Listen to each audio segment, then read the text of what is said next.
What is Gentelligence? Gentelligence is a workplace strategy designed to help organizations see generational differences as more of an advantage and an opportunity rather than a threat. So, in short, it's a smarter way to think about age and generational differences in the workplace. So, what do you think the differences between the generations are in the workplace? Well, I always like to talk about that we first have to step away from generational stereotypes. I think when we talk about this subject, we go for the easiest route often, which is, of course, what we often do when we're trying to understand difference, which is trying to get everybody to fit into some sort of a box based on the years they were born. That's where what we tend to hear around generations all the time. And it's actually a much more complex and interesting topic than that, in that, we can't tell who someone is by learning what year they were born, how old they are.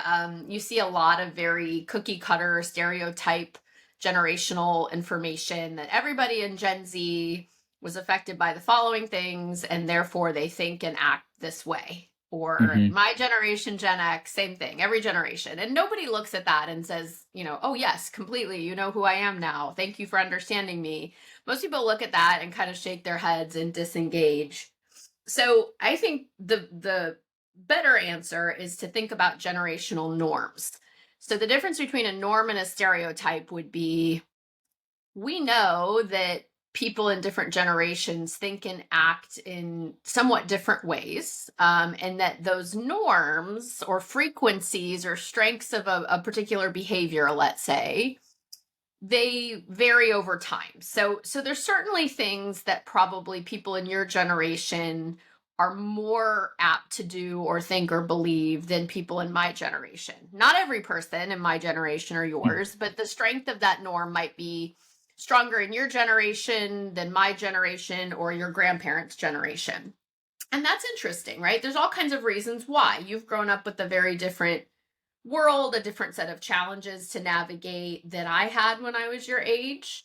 And so you grew up your formative years during a global pandemic, whereas I was in my early 40s during that pandemic. So those really important life experiences, or even the way people are parented, or the way we communicate, or whatever it might be, they do influence our norms or our beliefs about, quote, the right way to do something or the way to see something.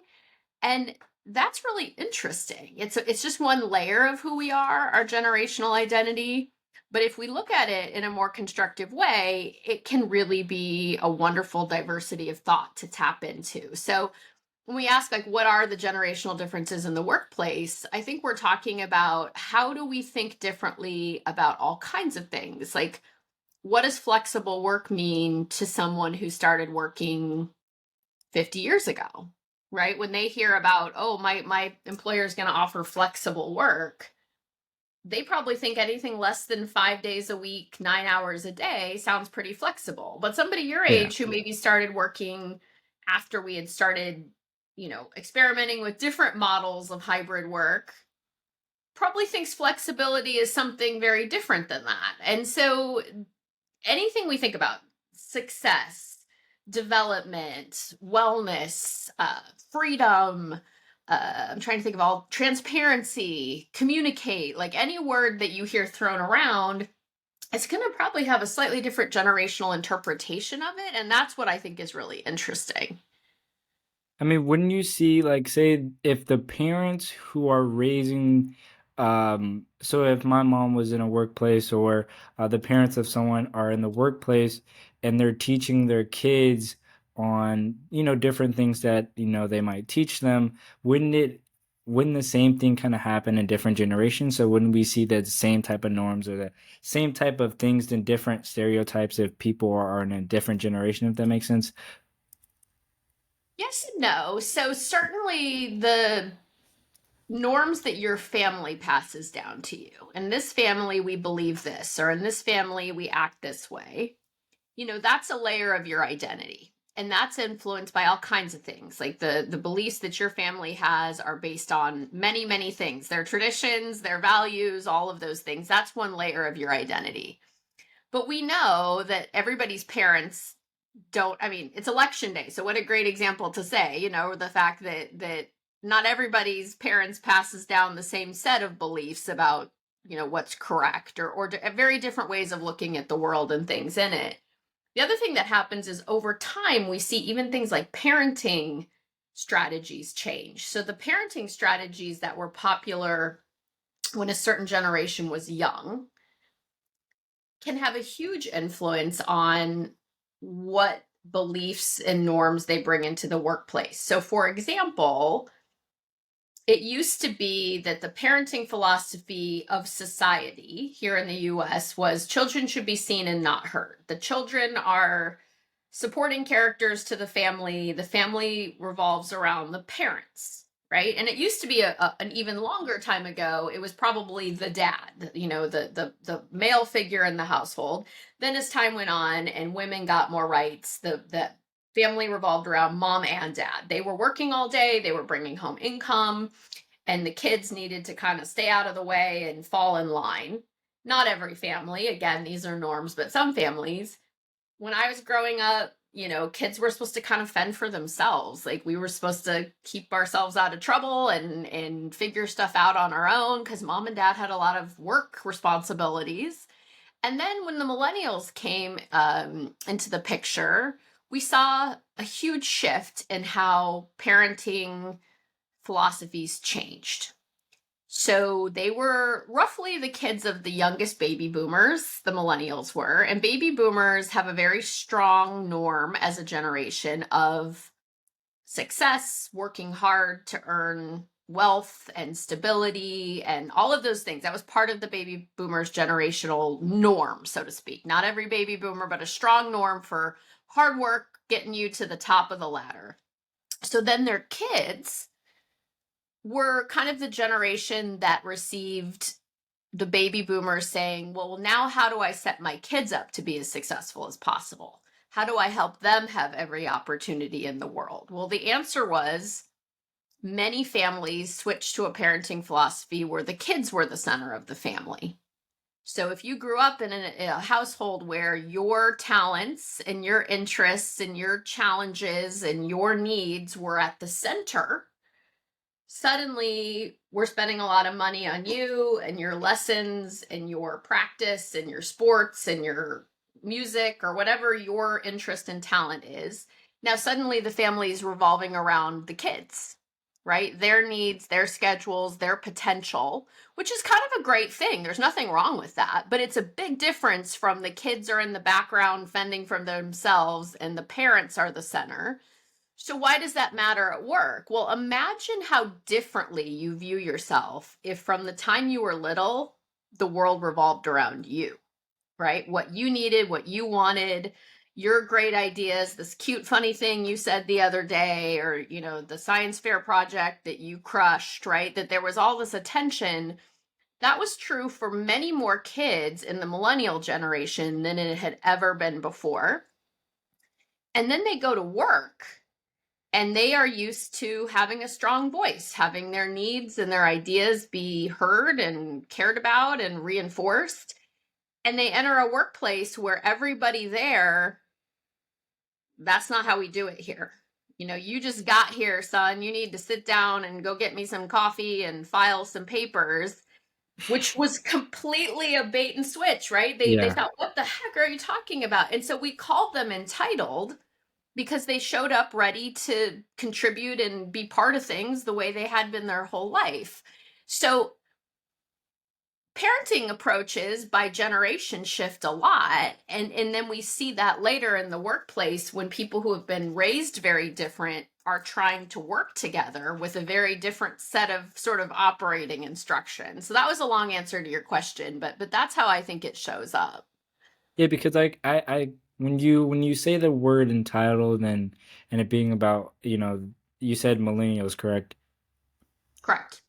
So like I for you guys, I mean like millennials and you guys feeling entitled, I see the same thing when it comes to me in the workplace, and I think Generation Z is kind of feel they feel entitled to get a certain raise, or that they should already be getting the raise even though they have been in the company for about 6 months. So like, I feel you could see that. That's why I asked if it was like a difference between like the norms and stereotypes, because I can see that, history kind of repeats itself in a way with, millennials feeling that they're entitled, but in a way, I don't think that they don't know that Generation Z is also feeling entitled because they want the raise, they want to feel included, they want so much that, some people, just can't ask for everything. So that's why I kind of brought up that question. Yeah, and I think one of the things you raised that's really valid is the word entitled. If you think about what it means you're asking for something that someone doesn't think you deserve, right? That you think you should have something and I don't think you should have it, for example. Well, where does that come from? That comes from our expectations or our beliefs. So, entitled just means you haven't earned the thing that you seem to want, and I think you have to do something else to earn it. So if I entered the workplace and I had learned that the way you get ahead is you put your head down, you close your mouth, you do work as long as they need you to do work, and you don't expect anything, and someone will come tell you when it's time for your promotion. And you come into the workplace being raised that you should go after what you want, be proactive, step up, like pursue your dreams.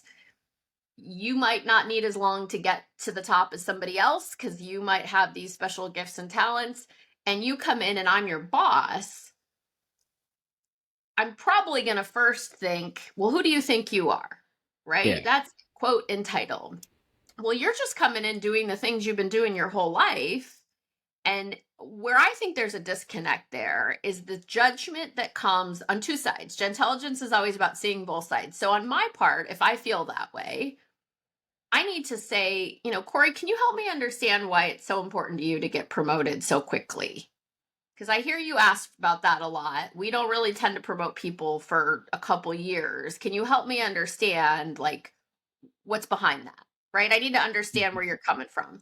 And on your side, what's really interesting is younger generations entering the workplace at first don't even know what they're asking for is different because you grow up with people your age, right? And you think, well, anybody my age would come in and ask for this or want this. So there's a whole different learning curve where suddenly you're working with people who grew up entirely different, see things different, and are now judging you for wanting something that wasn't strange yesterday, but now apparently that's a thing I'm not supposed to want anymore.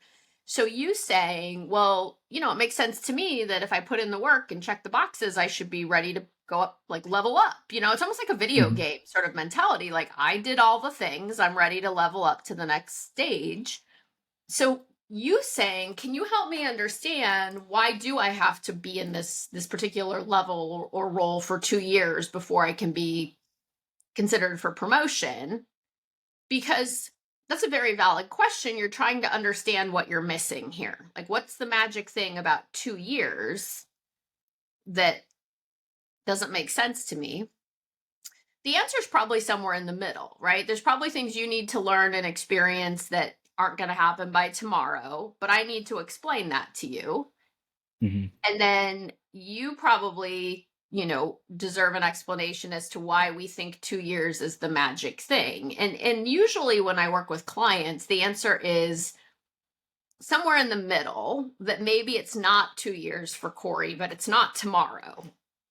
And that's not hard. If I can give you a good explanation, like, well, I can't say it has to be 2 years, Corey, but I do need to make sure you have all these different experiences and skills before we talk about promotion. Let's talk about how we get you there.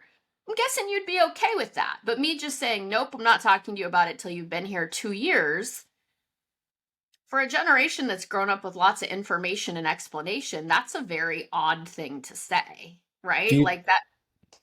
What do you think older generation needs, if they're talking about a younger person getting promoted, do you think that they need so-called experience before they have the skill? So like if I have the skill to, get promoted, but I don't have the experience, do you think more older people are wanting experience more than skill?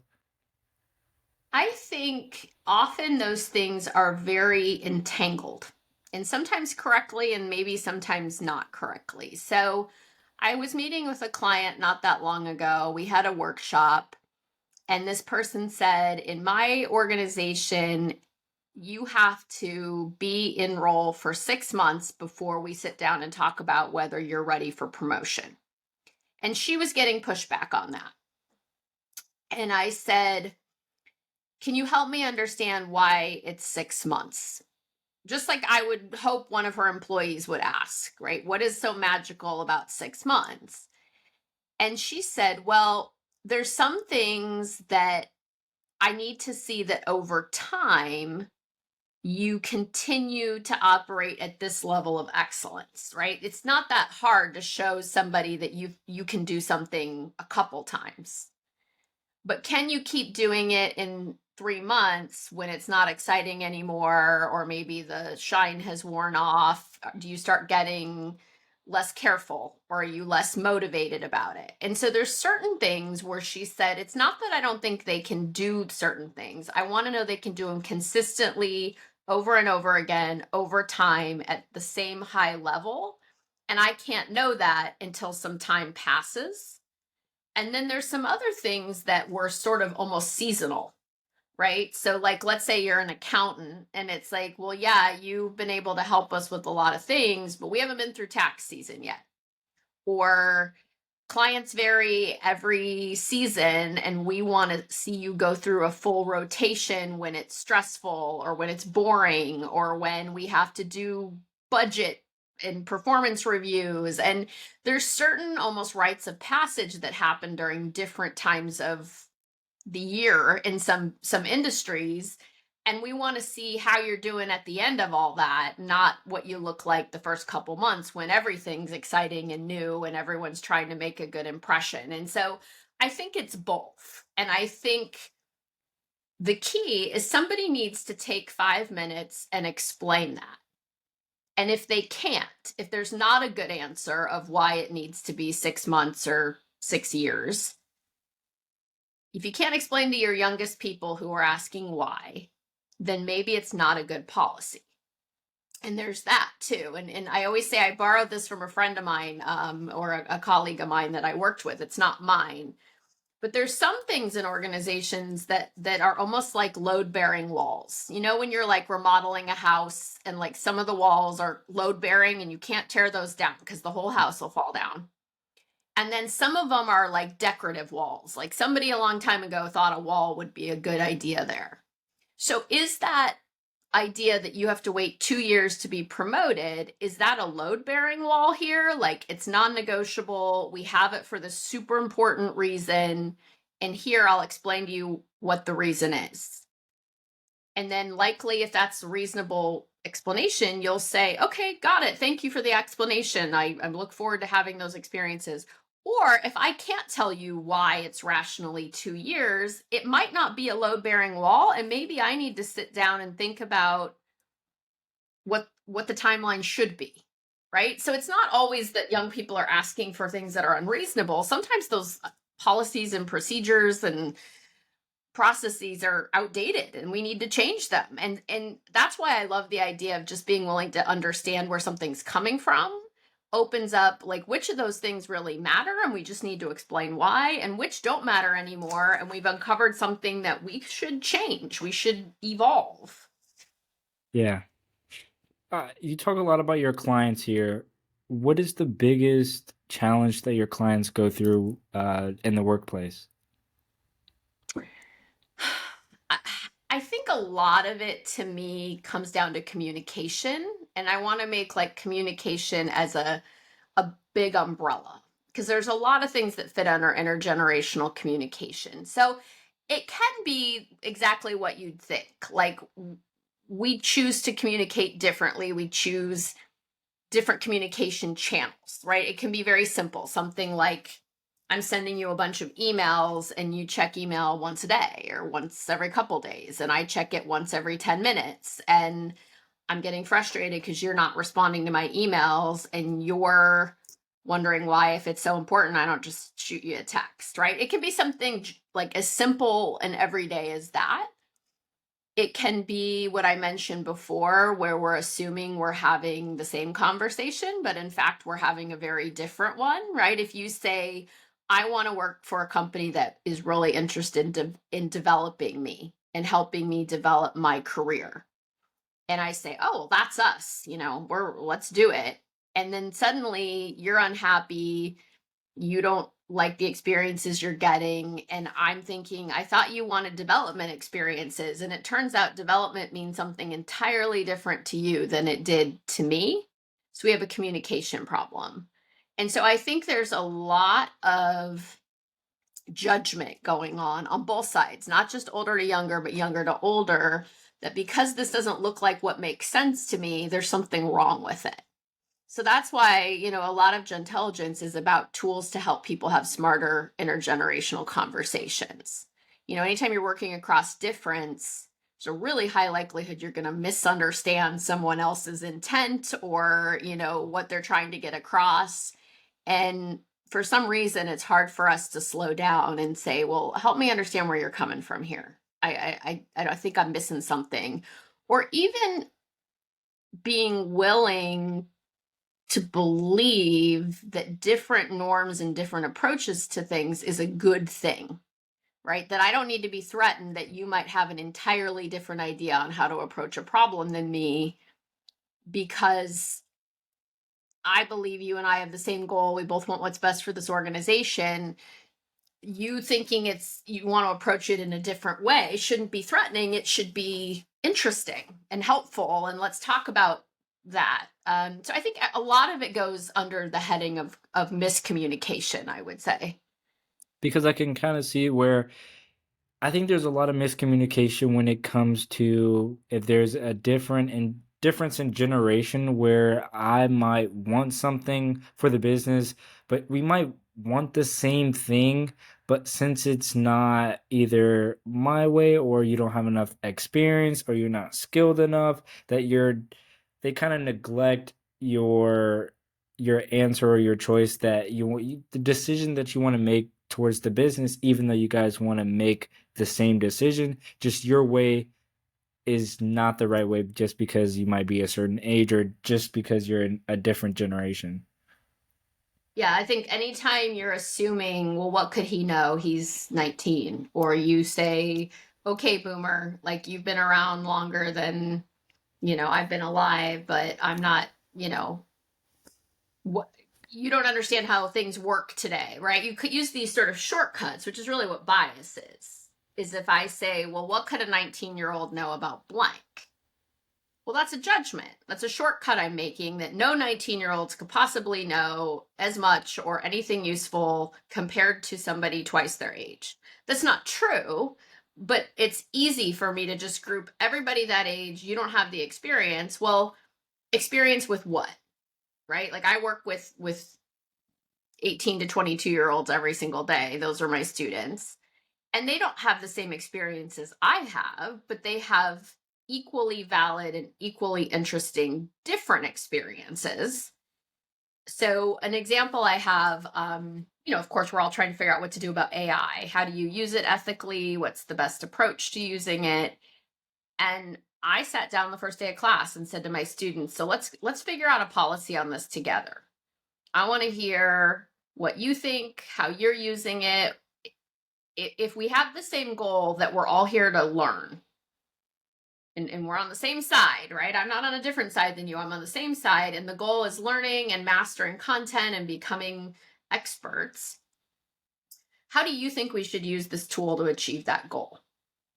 And they told me all these things, some of which I knew and agreed with, some of which I'd never heard before, some of which I had questions about. And then I did the same thing. I said, well, let me tell you the way I've used it. And some of it's been great and some of it didn't turn out in a way that I think any of us would want.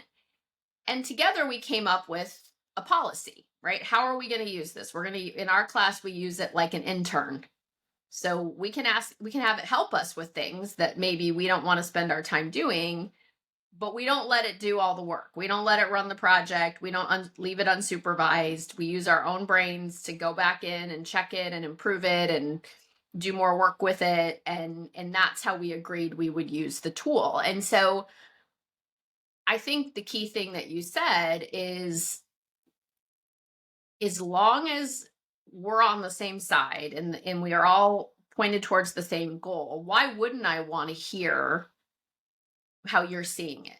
I don't have to Mhm. agree with everything you say, and you don't have to agree with everything I say, but I think we've missed and maybe forgotten the ability to say, well, just because you don't see this the same as me doesn't mean you're wrong. It means you have a different lens on this, and let's see how we could combine those together to come up with a new solution. Do you think most people struggle with either having a different lens or being able to accept the other person's, um, decision, or uh, they're kind of part of the conversation or whatever they want to kind of agree on? Like if we're trying to agree on some like implement plans for the workplace, um, do you see that they're not able to kind of adjust or go to that lens in a way? Yes, and I think that that is rooted in, it's usually rooted in some perception of threat. So let's take, leadership is one of those interesting things where we used to think the person in charge is the person who knows the best. And usually that was the person who had been there the longest, was the owner, was the founder, was at the top of the hierarchy. And that led to this concept of what we call command and control. If I'm in charge, then everyone beneath me does what I say. Top down communication, I make all the decisions, and everybody below me carries those out. And in that kind of old fashioned model, nobody questioned what the leader said. That was disrespectful. You did what they told you to do because you were working for them.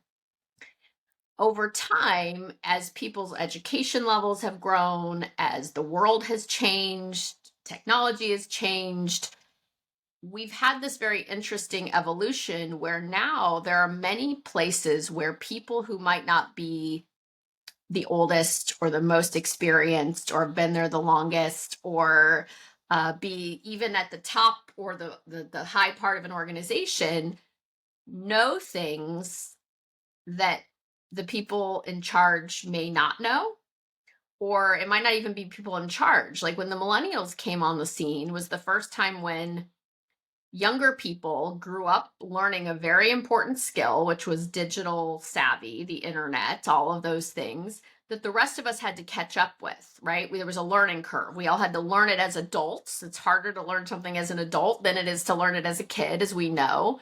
So suddenly we had the first time ever that young people naturally had a skill that older people weren't as comfortable with. And that was awkward because think about how that turned everything upside down. You had to ask your kids or your grandkids to fix your TV or your phone or your computer. And older people asking younger people for help was not the way it had been forever, right? So suddenly we have this sort of uncomfortable role reversal. And so I think when you are, let's just say, a leader or an older person on a team, it sometimes feels uncomfortable to ask a younger person what they think, how they would do something, or to respect and value things they're bringing to the table because somehow it feels threatening. If Corey is an expert and knows all this great stuff at his age, does that mean what I know is irrelevant? Right? Is he suddenly going to take my opportunities, my position? Am I no longer valuable because he's valuable? So almost every time we're afraid to accept someone else's point of view as valid, it comes from a place of fear and threat. And I have a story on this. So when we all went online for the pandemic, we had to get on Zoom right away. I'm Mhm. sure you remember this. Yeah. It was like you have 24 hours to get your whole world online, and no one had used Zoom, and it was all new to everybody. And I got my class online pretty quick. I had taught online before, just not using Zoom. And I was like, well, we're going to try this. I'm sure there's a bunch of things I'm going to not know how to do, but I'm okay with that. And I had a colleague who's probably 15 years older than me and much less comfortable with technology, who, to his credit, called me and said, "Can you help me figure out how to get on Zoom? I don't know how to do that." And so I helped him. He was comfortable enough to ask me for help. And at the end, I said, nobody really knows what they're doing. So if you're in class and something goes wrong, just ask your students for help. Like they'll probably be able to jump in and help troubleshoot things. And he was just horrified. He said, "I would never ask my students for help." And I said, "Why not?" Because I ask my students for help every day. Like you name it. I'm Yeah. like, "Does anyone know why this YouTube video has no sound?" And they'll be Yeah. like, "Push M, Megan." I'm like, "Really? Okay." And then I'm thrilled, right? I just learned Yeah. something new. But he felt like if he had to ask students, so younger people, for help, that they would not respect him. They would think he didn't know what he was doing, he shouldn't be in charge, all these assumptions. Whereas in my experience, when I ask my students for help on something, whether it's tech or I say, "What do you think about AI?" I think they respect me more, not less, because I am not threatened by them having different ideas. I'm really interested. I really believe their ideas could be helpful and great. And they appreciate that. And I think they're more willing to listen to me because I'm willing to listen to them. But that's not how leadership was for a very, very long time. And so I think whether you're a young person not wanting to listen to an older person or vice versa, it's almost always because we think that person is on the other side of the tug of war rope from me. I don't trust them. And I'm afraid that they are threatening what I know and I believe and I want. And then we don't play well together. Now that you bring it up and you kind of brought me back to COVID days, I was still in high school then, and when you brought up, being on Zoom, a lot of the teachers didn't really know how Zoom worked and how to get the class online, how to even turn the camera on. It was like the easiest one where like you kind of have to ask the kids like, "Hey, how do I turn the camera on?" But then the thing that I think I probably struggled on and a lot of other people my age struggled on was how to do class online. Like we never did that. Class was never online. We always went to school. And so we kind of needed the older generation for that. So kind of finding the differences and being able to connect on that way that not only the younger generation, I mean the older generation are using us for how to use technology, but the older generation are asking, well, we're asking them, how can we navigate being online? Because, being away from a teacher, being at home 24/7 was a strain for my mom, but like, how can we navigate that online? And so that was kind of the biggest thing. Yeah, I think, and one of the things you said that's really interesting is like that was a thing that none of us knew how to do, right? Like I'd never lived my whole life online the way, and you had never gone to school online, taken a class. I had never not been able to meet. I mean, maybe like a winter term class or a summer class, like maybe it was online, but not like we Mhm. couldn't see each other if we wanted to. Yeah. And so, not exactly what you said, but really, I think an important point you raise is we assumed that when we all went into lockdown that younger people were going to do the best because we all looked at it as a technology thing, right? That you had all these ways to connect with people, that you wouldn't struggle with turning on your camera or figuring out, Zoom or whatever it was. But once everybody learned that, the data was really clear that Gen Z struggled the most of any generation during the pandemic. And people were super surprised because they were like, well, aren't they always on their phone anyway? Like, what's the difference?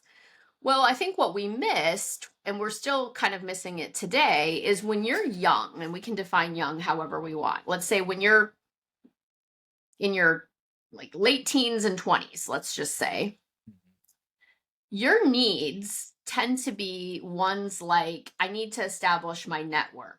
professional and personal. I need to establish my professional identity. Who am I as a new employee at this organization? Or who am I as an adult?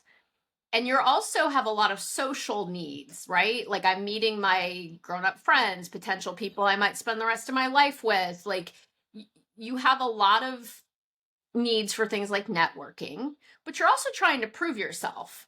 And that used to mean, oh, I got a new job. I'm going to go into the office early to impress my boss. Or I'm going to pop my head into my coworker's office and ask if they want to grab coffee or go get a drink or go to lunch. Well, you couldn't do any of those things on Zoom. So how do you, as like the newest employee at company X, how do you impress your boss when everyone's meeting on Zoom? Like, what are you supposed to do? Like log in early to the Zoom call? Like it really cut off our youngest generation from so many things that they needed. And instead of dressing up and going into work and meeting your coworkers at your new job, you're in your childhood bedroom, right? Like telling your little brother to be quiet because you're at work and he needs to be quiet because you're doing a work thing. Like it really messed up all of the sort of natural development you're supposed to have as a young adult. And even in high school, right? All the young adult experiences you're supposed to get to go have, nobody got to have those. And so I think when we then all went back to quote normal, we were super surprised that Gen Z, you know, didn't have some of the skills that we expected them to have. And it's like, well, we cut them off from developing all those things for a number of years. So let's give them a little opportunity to learn them or catch up or explain why they need to be back in the office to learn some of those things. So yeah, I agree. I think that that was a really interesting look into how those things can show up. Do you have any Gen Z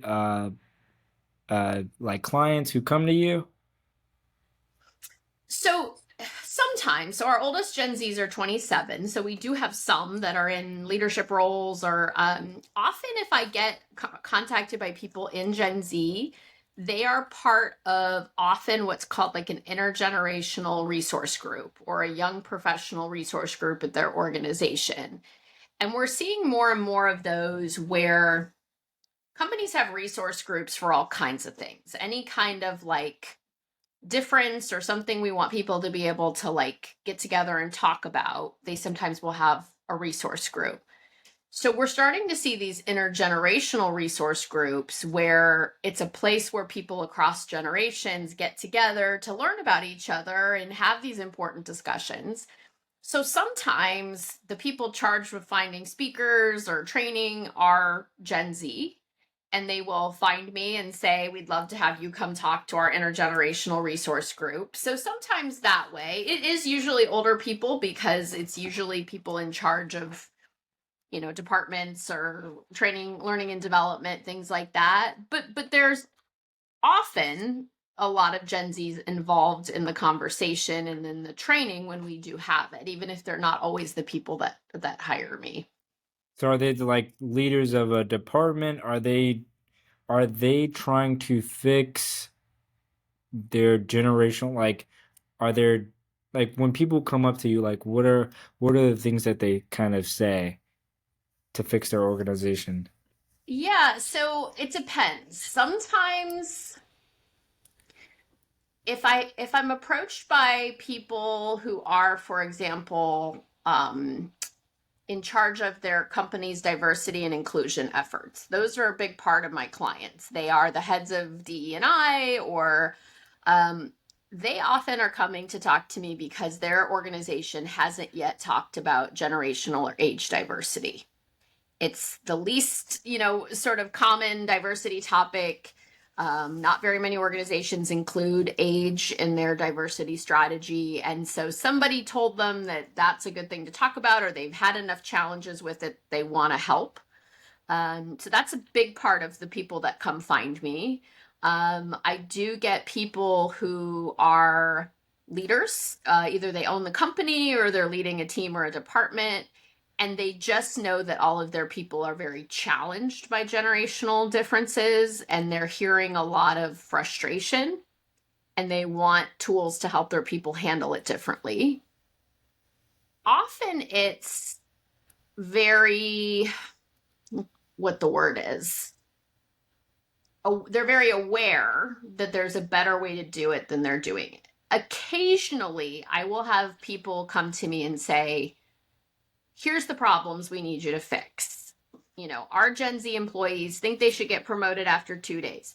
They think they should get to have transparency around their salary. They think they should get to do X. And it shows up, you need to come help us fix Generation Z. Once in a while, I do get that. I'll have people who have collected concerns from the people in their organization, and they're all about what's wrong with this youngest generation. And when I have that meeting, I'll say, I'm happy to work with you, but that's not the problem that you need to solve. The problem you need to solve is different than the problem you think you have, because the problem is you're judging a generation that's different than your own as wrong. And I can come in and try to get your Gen Zs to behave in a different way, but the next generation is going to do the exact same thing, right? They're going to come in with a different set of norms that they've developed, and you're going to have the same problem again.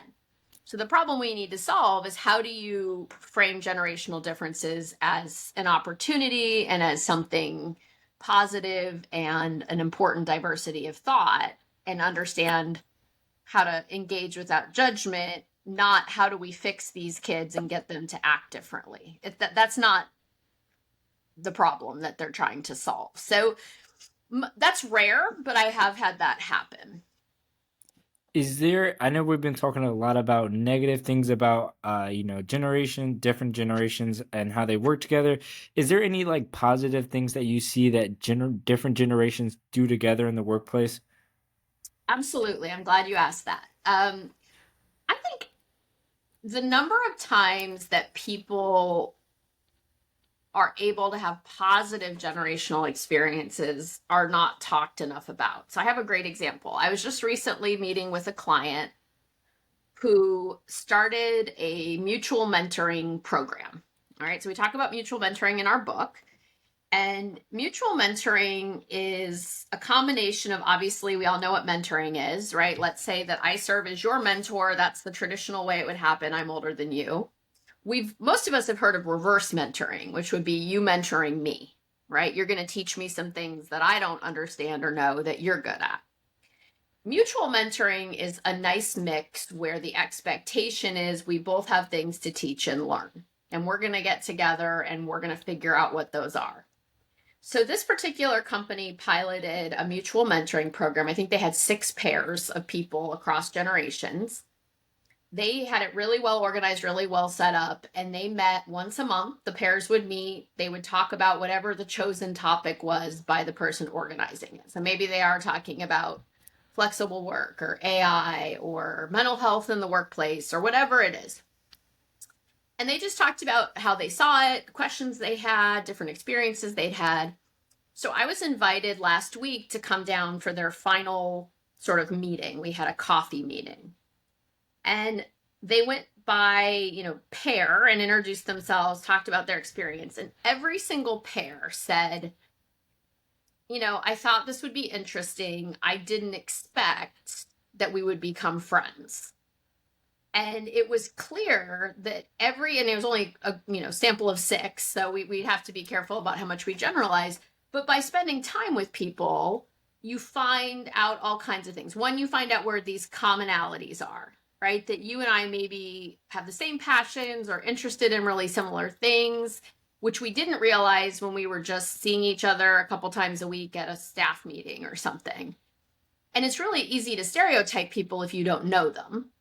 And so it's easy for me to look at you and say, oh, he's a Gen Z. What could I possibly have in common with him? But because they had this intentional time to meet and discuss, they started liking each other. They started seeing all these commonalities, and even the differences they had kind of the safe place to say, I've never understood why people your age do that. Can you tell me why? Like, I'm fascinated.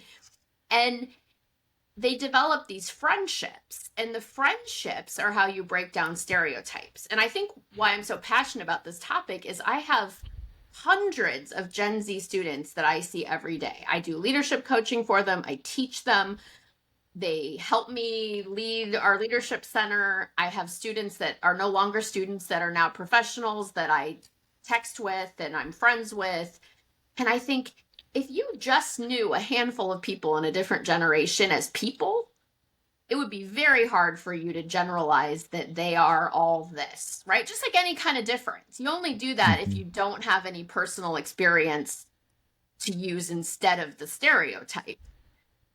And so the more we could do that, right? Whether we're doing intentional work together, we're setting aside time to just get to know each other and talk, you break down those barriers and you suddenly not only see how we have things in common that aren't that different, but when we do have things to learn and teach, we're much more comfortable asking, right? I could Mhm. say, Corey, I really want to learn to podcast. I didn't want to ask anyone because I didn't want them to think that I would like don't know how to use technology. But like since we're friends now, will you teach me how to do that? Right. And then Mhm. not only am I learning from you, I'm shattering a stereotype you had that like older people don't want to learn technology. Right. Like there's Mhm. just all those opportunities. Plus, we like each other. And then suddenly you can ask me for advice about changing jobs, and I can ask you for advice about something else. And suddenly you now know them as a person, not as a stereotype. Yeah, I definitely it doesn't go all the way along with what you said, but I kind of have the same situation in my workplace where, I had differences between a different generation and we didn't really agree on certain things. And the more she started to work with me, me being a new boss and being able to work with me more, the more you kind of enjoy the differences and kind of part ways and kind of help each other. Kind of achieve the same goal.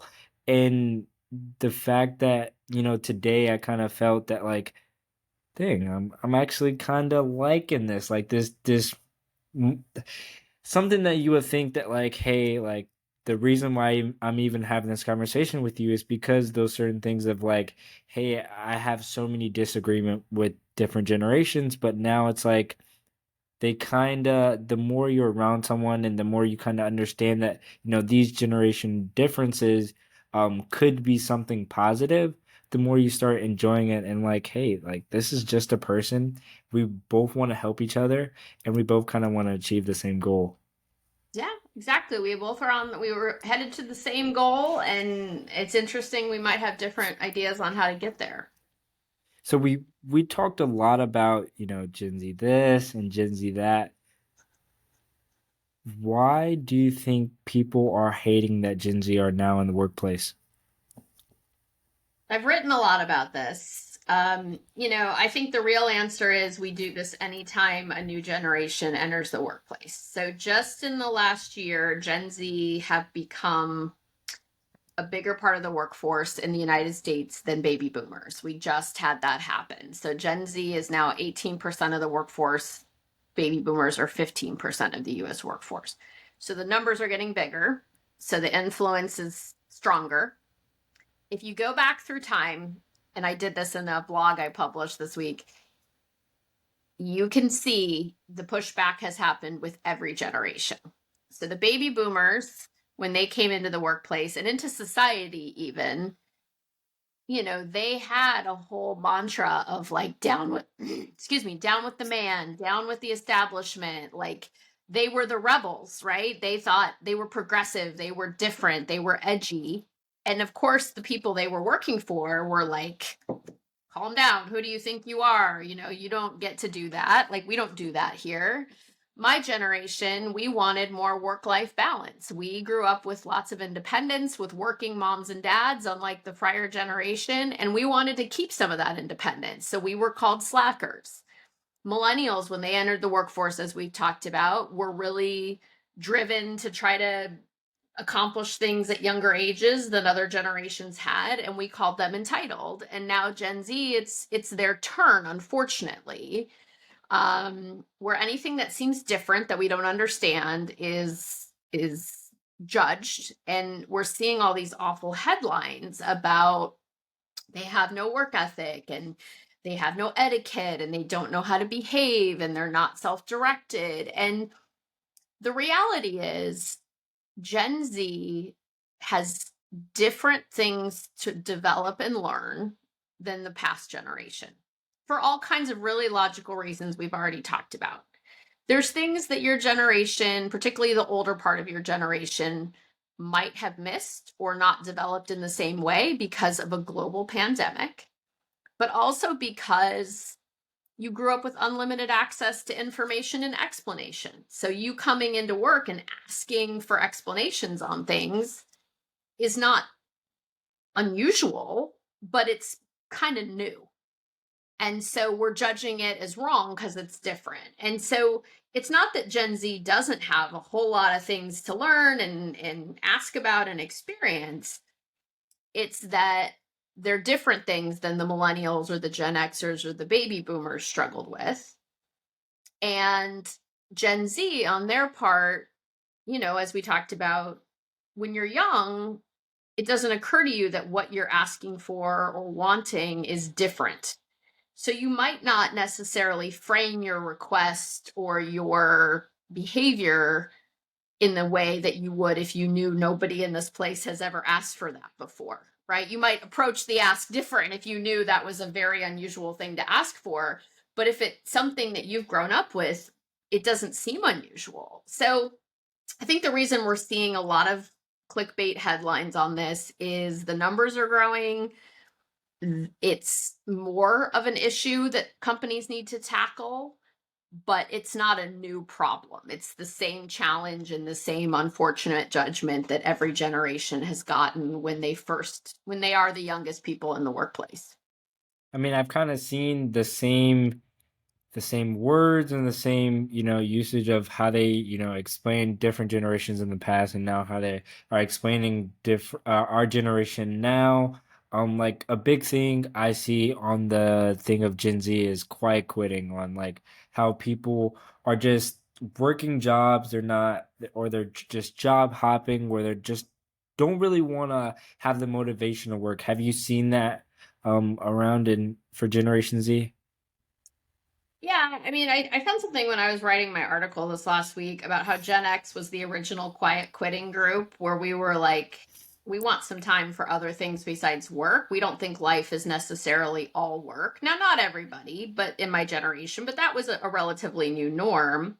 Well, Gen Z, because of all the things they've been through, are now sort of similar. That I want to work, I would like to have a good job, but I also don't want to sacrifice everything in my life for work. Right? That's the norm we're seeing as across the board. And what you get into is when then that translates into, well, they have no work ethic. Well, work ethic is subjective, right? Work ethic isn't an objective thing that you have it or you don't. What is work ethic? It's like, how hard should we be expected to work for something? And whereas the baby boomer generation, and I would argue the millennial generation's work ethic was sort of like hustle culture. I'm going to work as many hours a week as I need to work to get where I want to go. The Gen Z norm on work ethic is, to me, looking more like my generation's, where it's like, I'll give this much to this job. I want to do a good job. I want to, learn things and have a career, but I also want to take good care of myself. I want to have time for my family and friends. I want to have more balance. So when you say someone doesn't have a work ethic, what you're saying is they don't have my work ethic. And therefore, I'm judging it. I don't like it. It's wrong. And what I'm hearing, which you might find kind of interesting, not from everybody, but some of my clients will say, my Gen Z employees are out the door at 5 o'clock. And one person said, I'm trying really hard not to judge them for that because I kind of wish I had the guts to do that as well. So to a Gen Z, they might say, well, we're supposed to be done working at 5. So at 5, I'm done working. I'll be back in the morning, and everything from then till now is my time. And that's flying in the face of some past norms that maybe weren't super healthy to begin with. And the judgment is these kids aren't willing to work hard. Well, who decides what the right level of that is?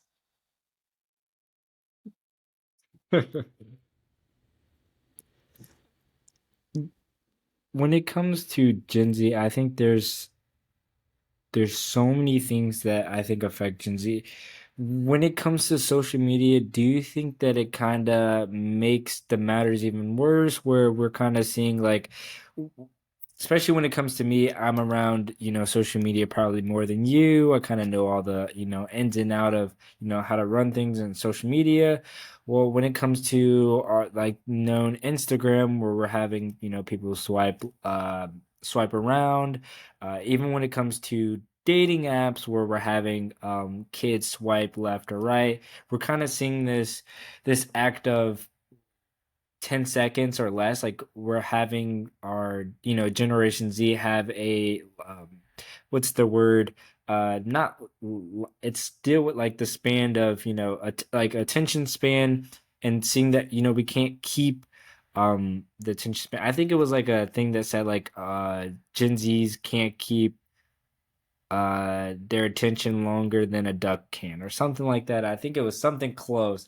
But Mhm. I think, do you think it affects the same way, like makes it worse, especially when it comes to the workplace, where, the quiet quitting and the job hopping, where, we've kind of seen things, and like either things are becoming a trend, or like a phase in between life. Do you think that social media kind of makes it worse when it comes to the workplace? Yeah, I think it's a tricky question. I just the idea of social media, like anything else, is a double-edged sword. I think there's a lot of unhealthy things we're realizing about social media, particularly when people's brains are developing. It doesn't seem to be great for mental health. Everybody putting on like a curated version of their life. I'm seeing really high levels of imposter syndrome in Gen Z. So, my Gen Z students who do leadership projects and things What for is my that? What class, is what is imposter imposters? syndrome. Imposter syndrome means that you don't think you're good enough, that you don't think you deserve to be in the room, you're not as smart as other people. It can take lots of forms, but like I'm not worthy, like it's like I'm not good enough, like I shouldn't be in this room, or I shouldn't apply for that job, or everybody else is happier than me, richer than me, has more friends than me. I'm not good enough is kind of what it is. It's a phenomenon, and I'm people of all ages have imposter syndrome. It's like a lack of confidence. But I think social media feeds that a lot, right? It's really easy to believe that the people that you're seeing on social media have it all figured out. And that I don't think is healthy. I've had situations where I have, people starting out in their careers that I'm still in conversation with, who are all struggling with really similar things. And I'll say, hey, let's all get together and have a Zoom, because I think you're all going through some similar stuff and it would be helpful to get together and talk about it. And they'll say, oh, so and so's not, he's got it figured out. I see his posts on Instagram all the time and he's crushing it. And it's like, no, actually, I texted with him last night. He's about ready to have a nervous breakdown, but it looks great on Instagram, right? Yeah. And so obviously we know all the things about the challenges of that. I think the positives of social media, which older generations often don't want to think about, is it is also easier to find your people, right? Like if you can find communities of people that would have otherwise been really hard to find, then that's great, right? If you can use it in ways that are healthy and supportive, then maybe there is some benefit to that. But when you talk about attention span, that is challenging, because if you think about the way we teach people, right? I've heard lots of people I work with complain like, well, they can't concentrate at anything for more than 15 seconds. So I'm supposed to boil all this down into tiny little pieces for them. Yeah. I kind of think that's a cop out. And let me tell you why. I think it used to be we had nothing else to really be paying attention to. So even if you were in the world's most boring lecture, The only way you're getting that information is to sit and listen to that boring person lecture at you and take the notes. Otherwise, there's no way you're going to know that stuff when you need to. Like, we had professors and teachers, we had leaders, we had the encyclopedia, but otherwise, those were the gatekeepers of information and knowledge. And so, even if it was boring, we didn't really have a choice, right? We had to pay attention to it. Well, now, if I'm explaining something to you in class and I'm being boring, you can shut off your attention because you know there's probably a great YouTube clip explaining that exact thing that you could watch later that's Yeah. going to help you learn it in 3 minutes, and you don't have to listen to me. So, what does that mean? Does that mean these damn kids these days, what's wrong with them? I think no, because younger generations have higher expectations. Like, don't just give me the information, tell me why it matters. Help me understand how to make sense of it. Ask me what I think about it. I want to know what you think about it. And so I've had amazing hour-long discussions with Gen Zs about topics, and I haven't used videos. I haven't been like dancing up in front of the classroom to try to keep their You attention. should. I could. I mean, nobody wants that, Corey, to be honest. But um, I think that's kind of an easy way out to say, well, these kids don't have an attention span. It's like, well, maybe it's that they have a higher expectation of what is engaging. I've seen students engage in a conversation for much longer than you would expect because it was interesting to them. And I think in an age of information overload, you can't phone it in and be boring and think that they're going to pay attention to you. That's no longer necessary. Yeah. So why would they? Like, and I just feel like it's not necessarily all Gen Z's fault. And I also think this thing about like, oh, they can't pay attention, or their heads are always in their phones, or they are always multitasking. There's probably some great stuff there, right? That probably opens up a whole lot of things that we weren't able to do earlier. But if we look at that and say, well, they're not paying attention, and we judge it, once again, we're missing it. It's totally possible that you are paying attention to me, but you're also doing some other things at the same time. And maybe that's just a skill that I don't have. So, I definitely see it in like if we're talking about college and we're talking about high school. I think if as a teacher if you're kind of seeing that from your student as they're not paying attention, I think that could kind of show you how as Generation Z, or you probably seen it in your generation where we've seen what actually is important and we've seen like what's not important. And so I think when it comes to college, we're kind of knowing that most of the things that you learn in college is not actually important, or you would never probably do ever in your life ever again, unfortunately. But like we're understanding that like anyone that's probably taking your class, that take any leadership class, that they're probably more intrigued into it because either that's what they're studying in college, or that that's something that they like. So if we're understanding that like that, say if I'm taking classes, that I'm going to take the right classes, that I'm going to have more people paying attention, and I'm going to have people more intrigued into what I'm saying, if they are interested in what I'm speaking to. If you kind of see like that people are not interested, you can kind of see that like we would have a short kind of the attention span type thing. yeah, and I don't think that's necessarily new. I think, I was talking to my son about this the other day because he's a freshman in college, and it's like everyone has to sit and take, we still haven't changed the model of education where you can just pick the things that are interesting to you. You can eventually, right? That's what the idea of a major is eventually you get to those ones that are more interesting.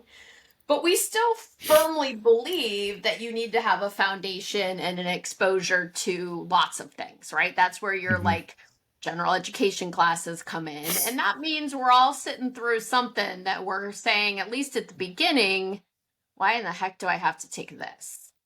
And I have a class I teach that's a required class for all business students.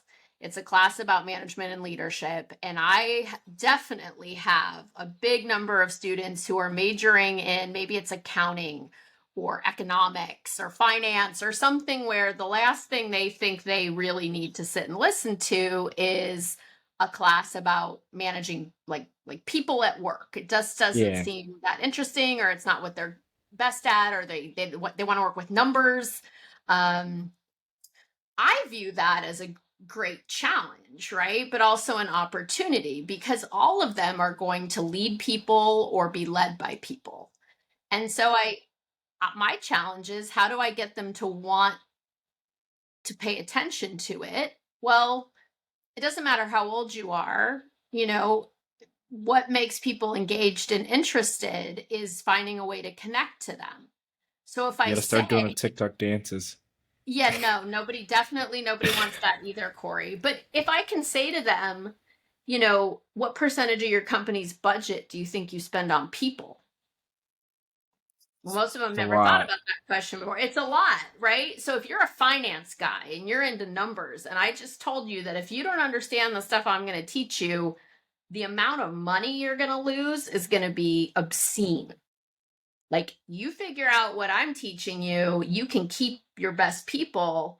That's how you win. People are your competitive advantage. Then I'm no longer saying, like, I'm meeting you where you're at. I'm framing it in a way that is interesting to you. Yesterday, we spent an hour having a discussion about, you know, how important is it that people like their jobs? Why would I care if you like my class versus don't like my class? Should I care about it? And it's a complex topic. And so I could get up there with my slides and in my 1995 PowerPoint and give them all the bullet points. And they definitely are not going to pay attention, right? They're going to be on their phones, they're going to be on their computers, they're going to be doing a million other things because they're bored. Or I could engage them in a really interesting conversation. We had a debate. I asked them questions. I asked them what they thought. I asked them what they thought I wasn't understanding. And I'm not saying everybody in the room was off TikTok or Instagram, but like, I would say we had a good 75% of people participating in that conversation. So whenever I hear somebody say, well, kids today have no attention span, what I want to say is, well, then you need to be more interesting, I right? mean, I, Like, I, I definitely agree with you because the point that you made was that I like that I think more either teachers or people of power should start doing is making things a debate. I think our generation likes the idea of having our own side of things or being able to have our own viewpoint on things. And so being able to debate, trying to see other people's viewpoint, I think that's something that we're more agreeable. Like, we all have a voice, and I think we want to use it, but we're not able to because we have like a 13-minute or an hour and 30-minute lecture on how to raise prices on taxes, like something like that, where it's like we want to be able to intrigue or be able to show our viewpoint. well, and I think to bring it, like, I think every generation wanted that when they were in school. But I think the big difference is that there were a lot of generations that the norm was that you just can't have that. That's not acceptable. You're not in charge. You're not the professor. You're not the teacher. You don't know anything. So you didn't expect or ask. You put your head down, you took notes. Even if you were so bored out of your skull, you wanted to just die. You did it, and nobody talked about it. You just suffered through it. Well, now we have so many options of ways to learn that the expectation needs to be higher. Like, why would you come to college if they're not going to make things interesting and engaging and meet you where you're at? And to me, it goes back to what we talked about earlier. If I'm not willing to let my students express a different viewpoint or push back or say, well, I don't think that's true anymore. It used to be true. I don't think it's true now. The only reason I wouldn't allow that is if I'm threatened by it, right? Like, oh, they're questioning me. They don't think I'm an expert. I don't view it that way. So, like, here's an example. The project my students are working on right now in one of my classes is a future of work project. So I have them pick a topic and I say, study what we learned or knew or thought about this before 2020. What did we believe as best practice? Why did we think that? What's the research? And then after 2020, how do you think this has changed? What do you think is different? What's new now? Maybe it is for your generation, or because of technology, or because of AI, or because of COVID, or because of social justice movements, or whatever it is. Go find out how this is changing and how it's changing, and then bring some questions back that you think people should be looking at differently now. There's a ton of learning in that, and it gives them the opportunity to do what you said, to have a voice and to push back and say, I know people used to think this, but we think that's different now. And then go show me you're right. Right? Go find evidence that that's true, and giving them permission to either debate or push back or contribute or ask hard questions is how you hold someone's attention, right? And I just, to me, that's what our responsibility is. And there's a lot of people who started teaching or started leading, if we want to talk about leadership, when they didn't have to do that because everybody just had to be quiet and pay attention to them. It's a lot harder to lead and teach now when there's all this competition for people's attention, but too bad, do better. That's what I say. All right, the last kind of things I want to talk about is mental health when it deals with Gen Zs in workplaces. Yes, I love this topic. I'm really, I think, onto something interesting here. So for a long time, I would say when I spoke, like, we're seeing Gen Z speak up much more about mental health in the workplace. This suggests that their stigma around mental health is going down, which is so great.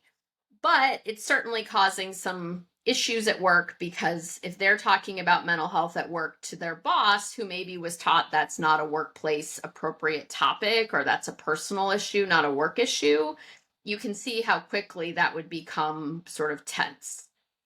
Well, I'm on this great research team with a former student of mine who's a Gen Z, a former colleague of mine who's a baby boomer, and myself. And we gathered some data, and we found that Gen Z doesn't really have a lower stigma around having mental health issues, which is what we thought. We thought that maybe they would just didn't think it was, you know, as judged, or it was more socially acceptable.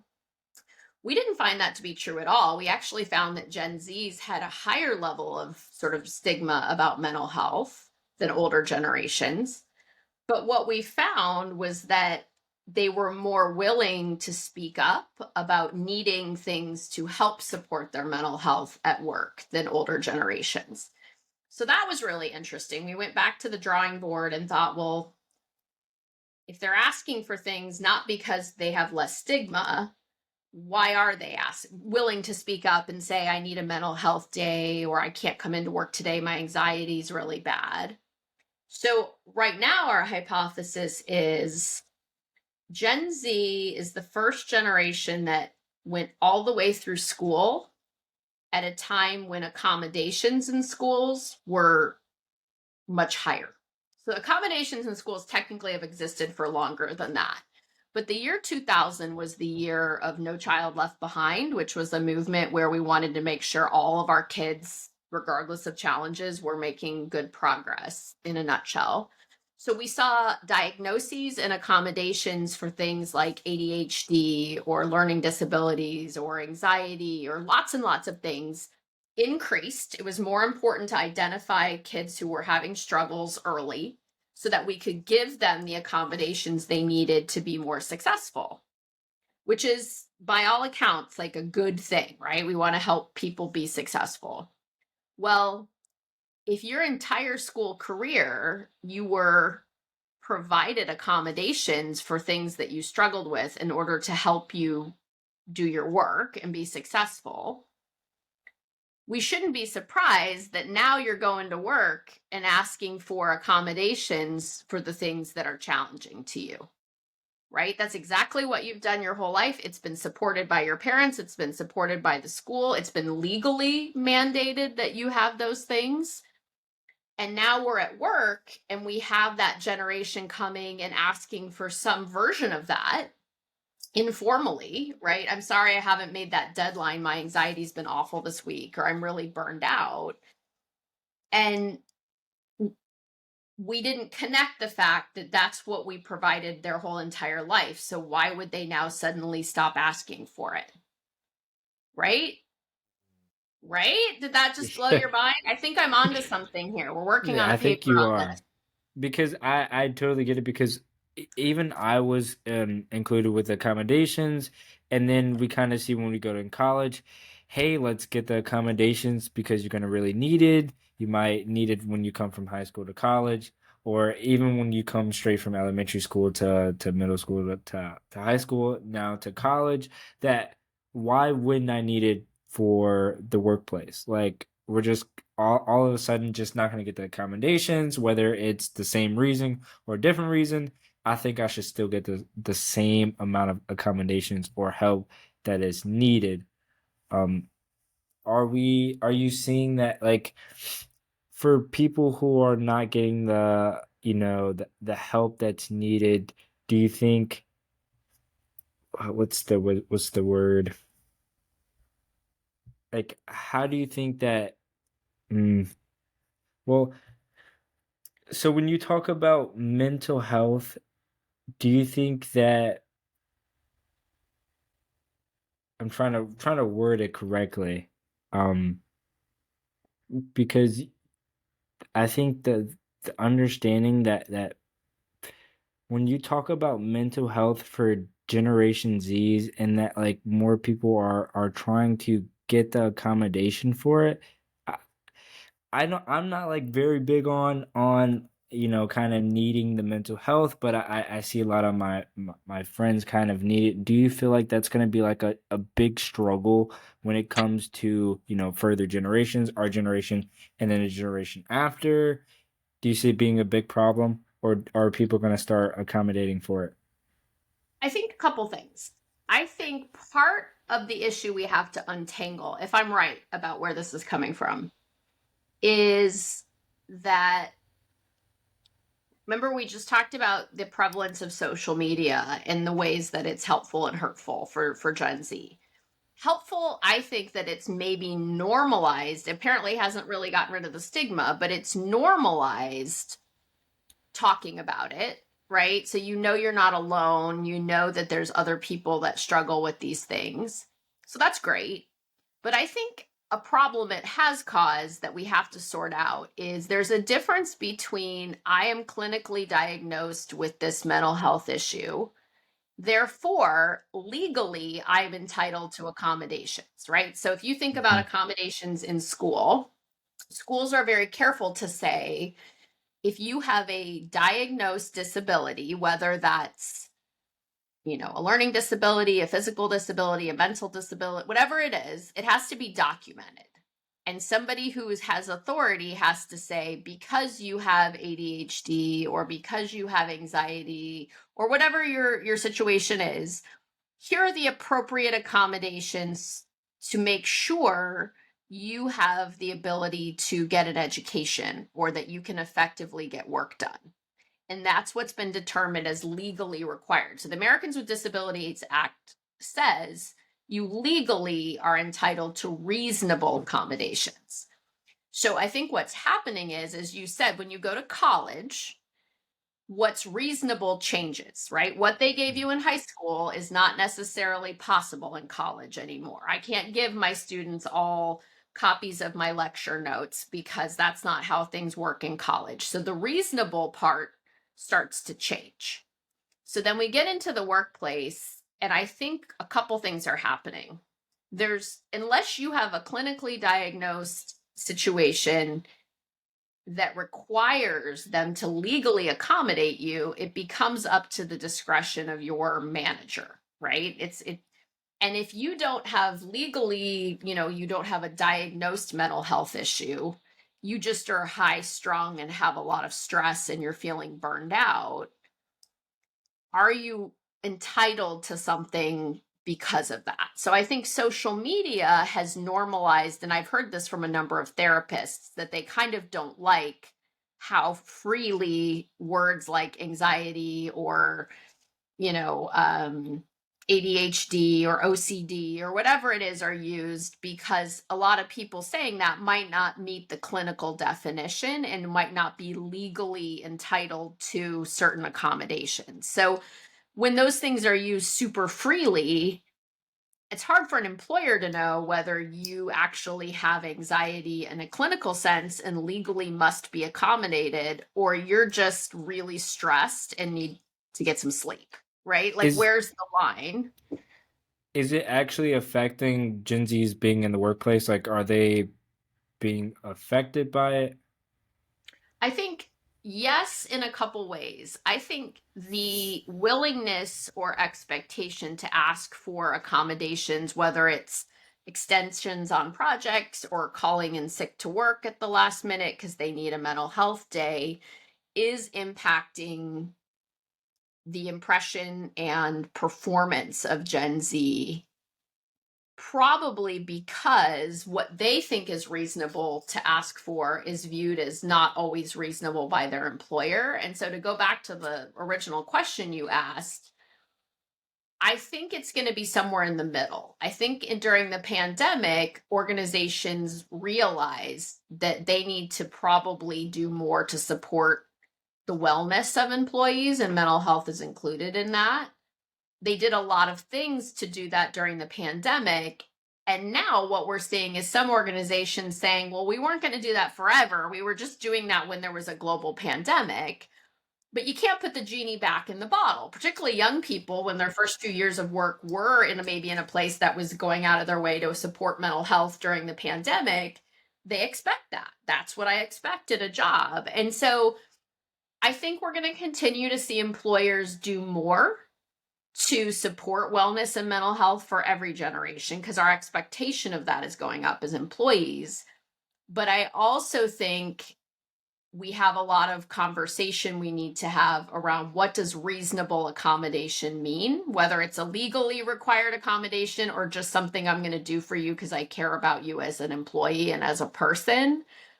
What's reasonable is going to be defined differently based on your generational norms, probably. So I think that's where we're at, and what that's going to look like down the line, I'm not sure. I don't know how far you go with that. Like, what does a workplace really owe you in terms of helping you take care of your health and well-being, is like the $1 million question right now. Well, Megan, I appreciate this conversation that we had. We had a lovely conversation for an hour.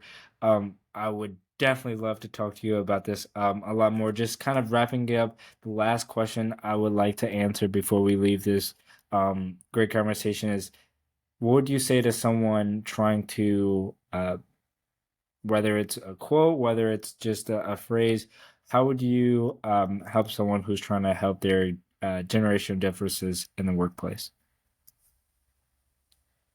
I think I would use the quote. It's a Walt Whitman quote: be curious, not judgmental, and try to engage in a conversation that leads to understanding before jumping to judgment. Well, thank you, Megan. I Thank appreciate this you. conversation. Hope we get to talk another time, but thank you for this conversation. Yeah, thanks so much for the invitation. I enjoyed it. Bye, Megan. Bye, Corey.